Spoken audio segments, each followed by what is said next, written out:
Je suis super timide, j'aime pas ce que je fais, j'aime pas ce que je poste. J'ai l'impression que ma vie elle a aucun sens. Je n'oublierai jamais le jour où je suis montée sur scène pour la première fois. Et c'était la fois où ça a le mieux marché en tout cas pour moi sur scène. C'était la première fois que je voyais autant de personnes qui me connaissaient des réseaux. C'était une adrénaline de dingue. Ouais, en fait j'avais hyper peur de flopper et je me suis rendu compte que même si au pire du pire je floppais, les gens ils aimaient déjà ce que je faisais sur les réseaux. Donc c'était déjà un peu derrière moi. Une autre carte. Ce que j'aimerais qu'on dise de moi quand je quitte une pièce. Mon rêve à moi c'est que je suis pas timide.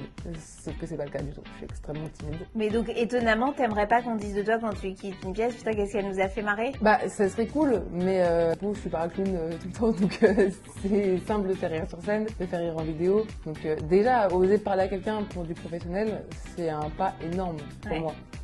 La promesse que j'ai faite et que je ne trahirai jamais. C'est passé, j'ai promis à ma mère que je ferais les 5 ans d'études et j'ai encore un an là à tenir, mais je vais les faire. C'est des études de quoi? Journalisme. Ça me D'une sert, certaine manière, ça me sert à fond, mais ça me plaît aussi. Mais je sais que je ne deviendrai pas journaliste.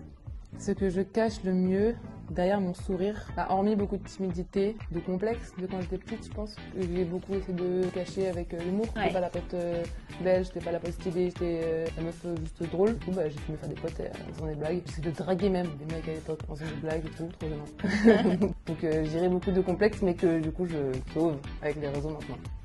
Je me déteste lorsque, c'est hyper cliché, mais c'est vrai, quand j'ai des chutes d'inspiration, j'ai l'impression que ma vie elle a aucun sens. Et que du coup je suis en train de stagner et qu'il n'y a plus rien qui se passe. Et ça t'arrive souvent? Ouais. J'ai mon pic d'inspiration, il dure une semaine, après ça repart. Et sinon globalement je suis en manque d'inspiration tout le temps, parce que c'est de l'humour, donc vas-y, pour que ça dure sur long terme c'est compliqué. Donc quoi, c'est la page blanche, tu te mets... Page blanche, à 100%.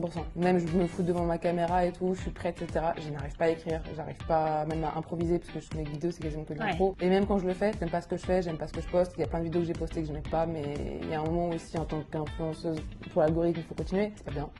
La chose que je n'ai jamais osé demander, de l'argent je crois, une clope en soirée parce que je suis trop timide.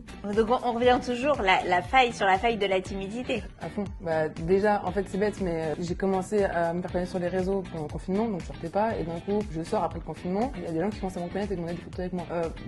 C'est trop cool, mais je suis super timide, donc du coup je répondais pas. Mais j'aimerais beaucoup devenir la personne sociable que je rêve d'être pour avoir plein d'opportunités et plein d'occasions que je rate à chaque fois parce que j'ose pas parler.